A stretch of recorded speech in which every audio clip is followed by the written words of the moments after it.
In this video, you'll learn how to lock a view in Airtable so that its layout and configuration stay exactly the way you want. Locking a view is especially helpful when you've set up a specific arrangement of fields, filters, and sorting, and you don't want other collaborators to accidentally change it. I'll walk you through the process step by step, and by the end, you'll know exactly how to protect your views. First, open your web browser on your computer and go to airtable.com. You can use any modern browser like Chrome, Edge, Safari, or Firefox. Once the page loads, sign into your Airtable account if you're not already logged in. After you're signed in, you'll see your workspaces and the different bases you have access to.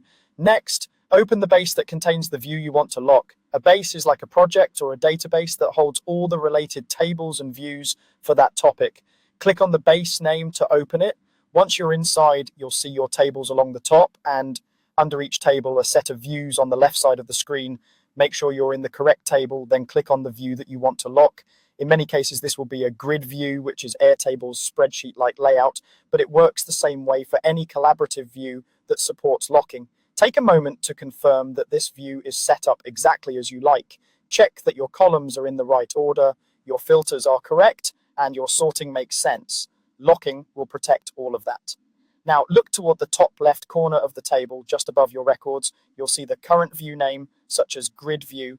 Click that view drop down. This opens a panel that shows your available views and some options that apply to the one you're currently using. From here, make sure you're in a collaborative view. Then find and click the option labeled Collaborative View. This will open additional settings for that view.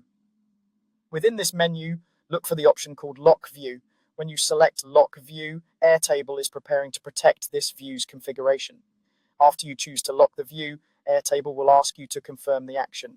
This confirmation step is important because once a view is locked, its layout, filters, and sorting can't be changed unless someone with the right permissions explicitly unlocks it. Go ahead and confirm that you want to lock the view. When the view is locked, you'll usually see a small lock icon or a similar indicator near the view name, letting you know the protection is active. At this point, collaborators can still use the view, add or edit records if they have permission, and work with the data, but they won't be able to adjust how the view itself is structured.